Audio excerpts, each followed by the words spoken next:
बिस्मिल्लाहिर्रहमानिर्रहीम। अस्सलाम वालेकुम dear student. Class G4 lecture number 23, subject all, date 31 मई 2021। बढ़ते हैं आज की डायरी की तरफ। डियर स्टूडेंट, डायरी में आज का हमारा जो डे है वो है मंडे में first subject English A, book page number unit 3, book page number 17, once to egg. आज हम इसकी रीडिंग करेंगे, कुछ वर्ड के मीनिंग है जो आप लोग अच्छे तरीके से लर्न करेंगे। उसके बाद सिलेबस पेज नंबर 5, क्वेश्चन ए, राफक होमवर्क प्लस लर्न। बढ़ते हैं बुक पेज नंबर 17 की तरफ। स्टूडेंट, ये रहा हमारा बुक का पेज नंबर 17। आज हम यूनिट 3 पढ़ेंगे। Sinbad the seller. सिंदबाद आदमी का नाम है, सेलर कहते हैं मलाह को, कश्ती चलाने वाले को। तो स्टूडेंट, इस कहानी में आज हम पढ़ेंगे कि सिंदबाद एक सेलर है और कैसे कैसे उसे मुश्किलात, अपनी ज़िंदगी में मुश्किलात का सामना करना पड़ा, जो उसका काम था। तो वो आज हम उस बारे में पढ़ेंगे। Once upon a time in the city of Baghdad. एक वक्त था कि बगदाद के एक शहर में there lived a sailor called Sindbad. एक सेलर रहा करता था। सेलर कहते हैं मलाह को, कश्ती चलाने वाले को। स्टूडेंट, जिस तरह गाड़ी वाले चलाने वाले को ड्राइवर कहते हैं, इस तरह जो है कश्ती चलाने वाले को सेलर यानी मलाह कहा जाता है। He had sailed across the world and had many exciting adventures. वो जो है वो दुनिया में जो है कश्ती चलाता था और अपनी इस महमजोई में, अपने इस काम में वो बड़ा खुश था। One day there was a terrible storm. एक दिन वहाँ पे ख़तरनाक, खौफनाक, जिसको कहते हैं तूफ़ान आ जाता है। And he ship was destroyed near an island. और एक जजीरे के करीब उसकी जो कश्ती है वो तबाह हो जाती है।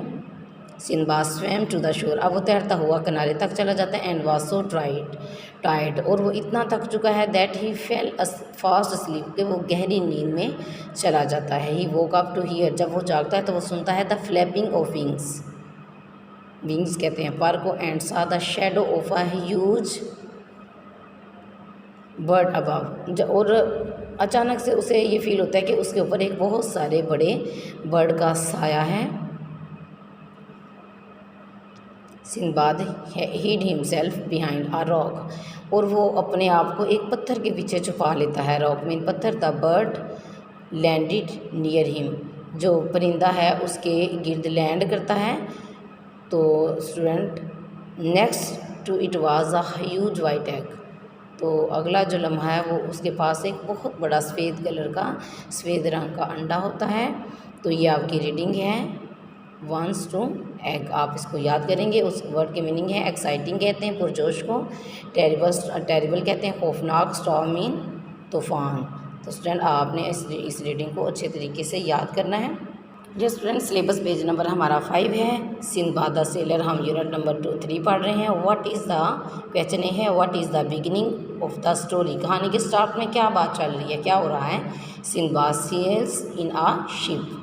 तो सिंदबाद क्या कर रहा है, वो एक कश्ती चलाता है। तो ये आपका क्वेश्चन है स्टूडेंट, आपने इसको अच्छे तरीके से याद करना है। आप इसको याद भी करेंगे और आप इसका होमवर्क भी करेंगे।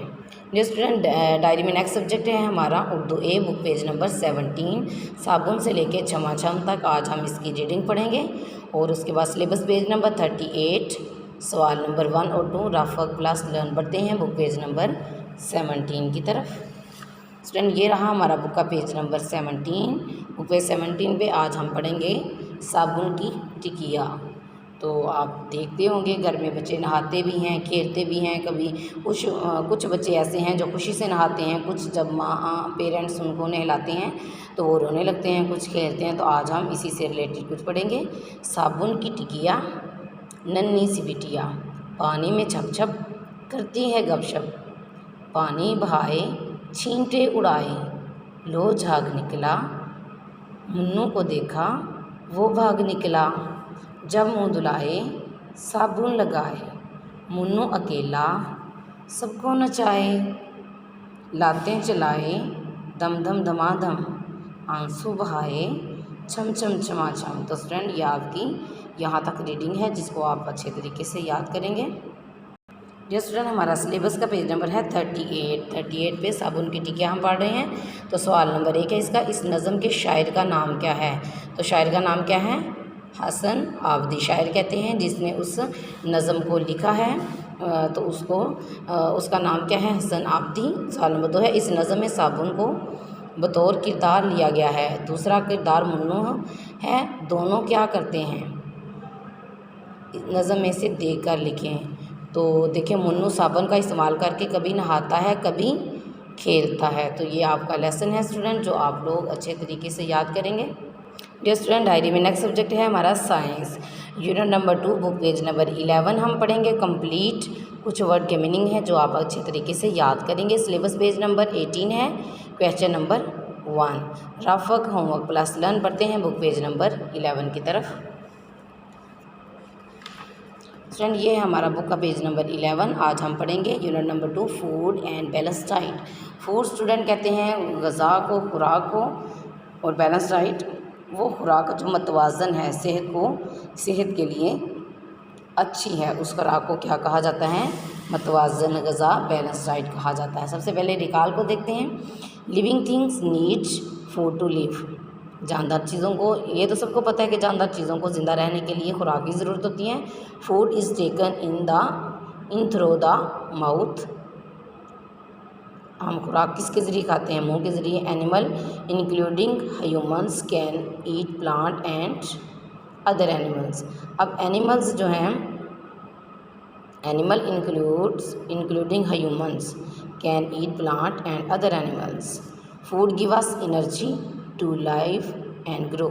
अ balance diet give us health. तो स्टूडेंट, इसमें बात की जा रही है कि तमाम जानदारों को ज़िंदा रहने के लिए खुराक की ज़रूरत होती है। कुछ जानवर जो हैं और इंसान जो हैं वो पौधे भी खाते हैं और गोश्त भी खाते हैं, और सेहतमंद जो है वो ग़ज़ा, उसको बैलेंस डाइट कहा जाता है, बढ़ने के लिए, काम करने के लिए। उसके बाद है फूड इज़ इम्पोर्टेंट। खुराक क्यों अहम है, उसके बारे में आज हम पढ़ते हैं। Food give us the energy to work and play. काम करने के लिए ताकत की ज़रूरत होती है और खेलने के लिए भी। When you do anything you use up energy. जब हम कोई भी काम करते हैं तो इसमें स्टूडेंट हमारी एनर्जी तो वेस्ट होती है। अगर हम ग़ज़ा का इस्तेमाल सही करेंगे तो हम अच्छे तरीके से काम कर पाएंगे। वाइल यू आर स्लीपिंग, जब आप सो रहे होते हैं, it seems as if you are doing nothing. तो आपको यूँ लग रहा होता है कि आप कुछ भी नहीं कर रहे होते। हाउएवर, ताहम योर स्टमक, आपका जो मैदा है, इज़ डाइजेस्टिंग, वो फूड खुराक को हज़म कर रहा होता है। योर ब्रेन इज़ वर्किंग, लेकिन आपका दिमाग काम कर रहा होता है। योर लंग्स आर ब्रीथिंग, आपके जो फेफड़े हैं वो भी सांस ले रहे होते हैं। And your heart is beating, आपका दिल भी धड़क रहा होता है, चल रहा होता है। All of them need energy to work properly. इस तरीके से हमें मुनासिब तरीके से एनर्जी की ज़रूरत होती है। All food have different food values. तमाम जो फूड्स हैं उनकी वैल्यूज़ जो हैं वो डिफरेंट हैं। Some food help you to grow, कुछ बढ़ने में मदद करती हैं। Some food give you energy, कुछ ताकत देती हैं। Other food build up the fats in your body, और कुछ जो हैं वो आपकी बॉडी में फैट्स की मदद करते हैं, उनको बिल्ड करते हैं। Some food help to build up particular sales.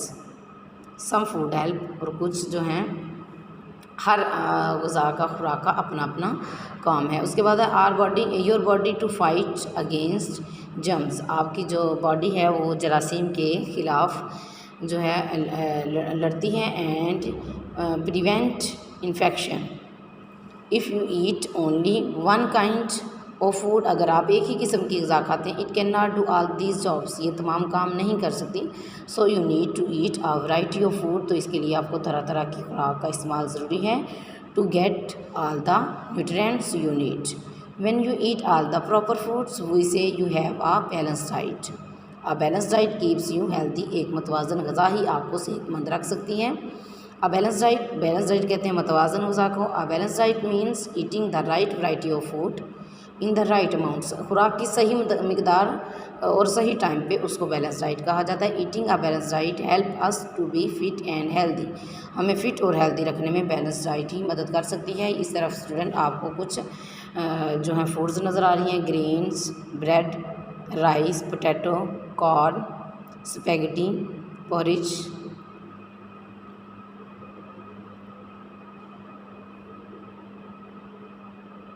Student, आपके कुछ वर्ड के मीनिंग हैं जो आपने अच्छे तरीके से, या एनर्जी कहते हैं ताकत को, बैलेंस डाइट मीन मतवाज़न ग़ज़ा, तो ये आपके वर्ड हैं जो आप अच्छे तरीके से याद करेंगे। स्टूडेंट, ये हमारा सिलेबस का पेज नंबर 18। सिलेबस पेज 18 पे आज का जो यूनिट 2 है फूड एंड बैलेंस डाइट पे हमारा जो है क्वेश्चन नंबर 1 हम पढ़ेंगे। Why do we need food, हमें खुराक की ज़रूरत क्यों है। We need food to live and grow, हमें बढ़ने के लिए और ज़िंदा रहने के लिए खुराक की ज़रूरत है। स्टूडेंट आपने इस क्वेश्चन को याद भी करना है और आप इसका होमवर्क भी करेंगे। Question number 1। नेक्स्ट सब्जेक्ट है हमारा इस्लामियात, बुक पेज 9 कंप्लीट। आज हम इसकी रीडिंग करेंगे और बुक पेज नंबर 11 पे ज़हनी आजमाइश है जिसको आप लोग रीड करेंगे। सिलेबस पेज नंबर 30, सबक नंबर 2, सवाल नंबर 4 है। रफक होमवर्क क्लास लर्न पढ़ते हैं बुक पेज नंबर 9 की तरफ। स्टूडेंट ये है हमारा बुक का पेज नंबर 9। बुक पेज 9 पे आज का जो हमारा लेसन है वो है, इस मौका पर हज़रत अबू बकर सदीक रज़ी अल्लाह ताला अन्हु ने कहा, ए अल्लाह के रसूल, ये पीछा करने वाले हम तक पहुँचने ही वाला है। नबी करीम सल्लल्लाहु अलैहि वसल्लम ने दोबारा कुरान मजीद की वही आयत तलावत फरमाई, ला तहज़न इन्नल्लाह माना, तर्जुमा तुम गम ना करो, अल्लाह हमारे साथ है। सूरह तौबा की आयत नंबर 40 है। उसने नबी अकरम सल्लल्लाहु अलैहि वसल्लम को बुलंद आवाज़ से पुकारा और आपसे माफ़ी मांगी, आपने उसे माफ़ कर दिया। सीरत तैयबा के इस वाक़े से मालूम होता है कि अल्लाह ताला हर वक्त अपने बंदों के साथ होता है। जो लोग अल्लाह ताला की ज़ात पर मुकम्मल भरोसा रखते हैं और अल्लाह ताला हर मुश्किल में उनका साथ देता है। प्यारे नबी हज़रत मोहम्मद सल्लल्लाहु अलैहि वसल्लम का तर्ज़ अमल हमारे लिए बेहतरीन नमूना है। जिस तरह आप सल्लल्लाहु अलैहि वसल्लम ने सफ़र हिजरत के दौरान में अल्लाह ताला पर एतमाद और यकीन रखा, इसी तरह हमें भी हर मुश्किल में अल्लाह ताला पर एतमाद और मुकम्मल भरोसा रखना चाहिए। प्यारे बच्चों, आपने देखा कि नबी करम सल्लल्लाहु अलैहि वसल्लम ने इंतहाई मुश्किल मौके पर भी नहीं घबराए और आपने हर मर्तबा एक ही जवाब दिया कि अल्लाह हमारे साथ है। आप सल्लल्लाहु अलैहि वसल्लम के ये अल्फाज हर हाल में अल्लाह ताला की मदद और नुसरत पर यकीन को वाज़ह करते हैं कि हमें भी हर मुश्किल में अल्लाह ताला को ही पुकारना चाहिए और उसी की मदद और नुसरत पर यकीन रखना चाहिए। जिस स्टूडेंट इस लेसन में आज के सबक में हमारे लिए ये एक बेहतरीन सबक है कि हम पर जब भी कोई मुश्किल वक्त आए, कोई भी मुसीबत आए, कोई भी परेशानी आए, तो हमारा साथ देने वाली ज़ात कौन सी है? अल्लाह ताला की। हमें अल्लाह से मदद लेनी है, अल्लाह से मांगना है और अल्लाह ताला हर वक्त अपने बंदों के लिए वो ज़ात ऐसी है कि वो अपने बंदे से बेपनाह मोहब्बत करती है, अपने बंदों से एक माँ से 70 गुना ज़्यादा मोहब्बत करने वाली है और कभी भी अपने बंदे को मुश्किल में नहीं देख सकती। तो इसीलिए ये हमें इस बात पर यकीन होना चाहिए कि अल्लाह ताला हमारे साथ है। बढ़ते हैं बुक पेज नंबर 11 की तरफ। स्टूडेंट ये है हमारा बुक का पेज नंबर 11। ज़हनी आजमाइश है, जब आप बीमार होते हैं तो कौन शिफा देता है? अल्लाह ताला। परेशान हाल और मुसीबत ज़दा शख्स की फ़रियाद कौन सुनता है? अल्लाह ताला। रिज़्क़ में कमी बेशी करना किसके इख्तियार में है? अल्लाह ताला के। इम्तहान में कामयाबी के लिए किससे मदद मांगनी चाहिए? अल्लाह ताला से। तो हमारे सारे कौन संवारता काम जो है वो कौन संवारता है? अल्लाह ताला। तो ये आपने इसको अच्छे तरीके से पढ़ना है। जो स्टूडेंट सिलेबस पेज नंबर 30 है, सबक नंबर 2 हम पढ़ रहे हैं। सवाल नंबर 4 है हमारा आज का। कुरैश मक्का ने गुस्से में आकर क्या ऐलान किया? उन्होंने ऐलान किया कि जो शख्स मोहम्मद सल्लल्लाहु अलैहि वसल्लम और उनके साथी को गिरफ़्तार करेगा उसे 100 ऊँट इनाम में दिए जाएंगे। तो ये आपका जो है सवाल नंबर 4 है। स्टूडेंट आपने इसको याद भी करना है और आपने इसका होमवर्क भी करना है। नेक्स्ट स्टूडेंट डायरी में हमारा लास्ट सब्जेक्ट है अरेबिक। सिलेबस पेज नंबर है 47। किसी की दावत खाने की दुआ हाफ आज हम लर्न करेंगे। सिलेबस पेज नंबर है 47। स्टूडेंट सिलेबस पेज नंबर 47 है। किसी की दावत खाने की दुआ है अल्लाहुम्मा अतइमन अतअमनी। दोबारा रिपीट करते हैं, अल्लाहुम्मा अतइमन अतअमनी। स्टूडेंट ये आपने अच्छे तरीके से दुआ करनी है, याद भी करनी है आपने और आपने पढ़नी भी है जब आप किसी की दावत जो है खाने के लिए जाते हैं। तो यहाँ पर आज की हमारी डायरी का इख्तिताम हुआ चाहता है। मिलते हैं नेक्स्ट लेक्चर में, तब तक के लिए अल्लाह हाफिज़।